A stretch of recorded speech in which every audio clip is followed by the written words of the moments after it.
को छोड़ दो, सेकंड और थर्ड मतलब यूनिट सेकंड मिला लो, थर्ड मिला लो, सेकंड बुक का आपके 25 नंबर वहीं से कवर हो जाएंगे। 5-5 नंबर के एक एक सवाल, एक मैप, बहुत सारी चीजें, ऊपर एमसीक्यू बताया कौन से चैप्टर से क्या आ रहा है। आपको लॉन्ग क्वेश्चन के लिए ज्यादा नहीं पढ़ना, उस किताब को सिर्फ उतने के लिए पढ़ना जो एमसीक्यू पूछा जा सकता है। दोस्तों मेरे भाई क्लास 11 के जो ज्योग्राफी के पेपर है, अगर आपने बहुत ज्यादा पजल हुए तो आपको टेंशन नहीं लेनी है। सबसे पहले जो ब्लू प्रिंट है आपके सामने, ऑथेंटिक और रियल ब्लू प्रिंट है, इसको देखना है। और सबसे खास करके 3 नंबर के क्वेश्चन, 5 नंबर के क्वेश्चन कौन कौन से चैप्टर से बन रहे, उन चैप्टर को खास करके ज्यादा पढ़ना है। तो ज्यादा कंफ्यूजन ना, कंप्लीट वीडियो देखना। इससे पहले इंपॉर्टेंट क्वेश्चंस ऑलरेडी अपलोड कर दिया विद मैप, वो भी जाकर चेकआउट करना। सबसे पहले समझो मेरे भाई, ये जो आपके 70 मार्क्स के क्वेश्चंस है, ये आपके दोनों बुक है। सबसे इंपॉर्टेंट यूनिट 1 जो है ज्योग्राफी एज अ डिसिप्लिन, उसमें जो पहला आपके सामने चैप्टर है, इसके अंदर में 3 एमसीक्यू अकेला इससे आने वाला है। तो इसके अंदर से आपको लॉन्ग क्वेश्चंस नहीं करनी है, ये पॉइंट आपको समझ आ गया।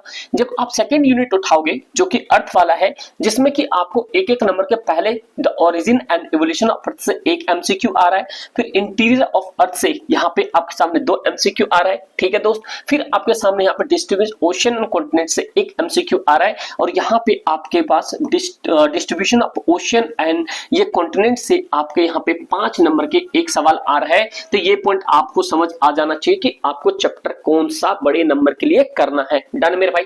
नेक्स्ट आपके सामने जो है, ये अगला आपके सामने 5वां चैप्टर जियोमॉर्फिक प्रोसेस में एक आपके पास एमसीक्यू है, और यहाँ land reform and their evolutions very very important, 5 number का एक सवाल है, तो ये भी आपको समझ आ जाना चाहिए। यूनिट 4 में क्लाइमेट में आपके सामने composition and structure of atmosphere में ये आपके पास 3 नंबर के आपके पास ये एक क्वेश्चन आ रहा है। फिर आपके solar radiation and heat balance, यहां से very very important long questions बनेंगे, ये आपके मे बी केस बेस में भी क्वेश्चन आ सकते हैं। अगला है atmospheric circulation and the weather system, यहाँ पे आपके 1 नंबर का एक MCQ, water and atmosphere 1 number का एक एमसीक्यू। दैट मींस कि chapter 4 climate you need to do chapter first and chapter I mean की कंपोजिशन 8, 7, 8। डन। नेक्स्ट पॉइंट, ये आपके पास है नहीं किंडर, क्योंकि ये आपके असेसमेंट बेस से होता है। यूनिट 5 जो कि ओशन है, यहाँ से आपके पास जो वाटर ओशंस है 1 नंबर का एमसीक्यू है, और मोमेंट ऑफ ओशन वाटर ये 3 नंबर का एक क्वेश्चन है। दैट मीन टोटल मिला के आपके 4 नंबर ये हो गए, ठीक है भाई। देखो ये हो गया, उसके बाद में नेक्स्ट आप देखोगे तो ये तो आपको करना ही नहीं यहाँ पे। फिर टोटल आपके पास मैप 5 नंबर का एक मैप आएगा, तो ये हो गया मतलब 35 नंबर का आपका पहला क्वेश्चन बुक आपके पास कंप्लीट। सेकंड बुक में आप जो इंडियन वाले आओगे, इंडियन फिजिकल वाले में, तो इंडियन लोकेशन एंड साइज में आपके 2 एमसीक्यू दिखेगा, वो भी बहुत प्यारा प्यारा एमसीक्यू होगा। यहाँ पे लैटिट्यूड लॉन्गिट्यूड पूछ लेगा, 3 नंबर का एक सवाल, दैट मींस कि 5 नंबर का हो गया, समझ रहे हो मेरे भाई।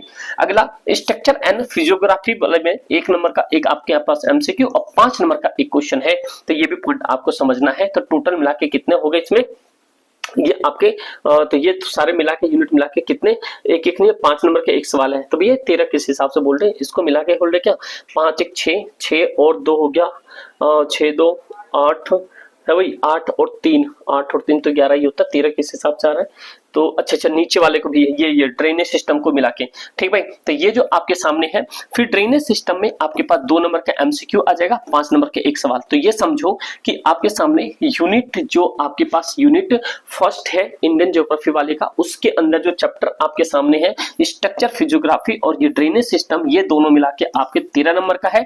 जस्ट उसके ऊपर क्लाइमेट और नेचुरल वेजिटेशन, ये दोनों मिला के आपके 12 नंबर का है।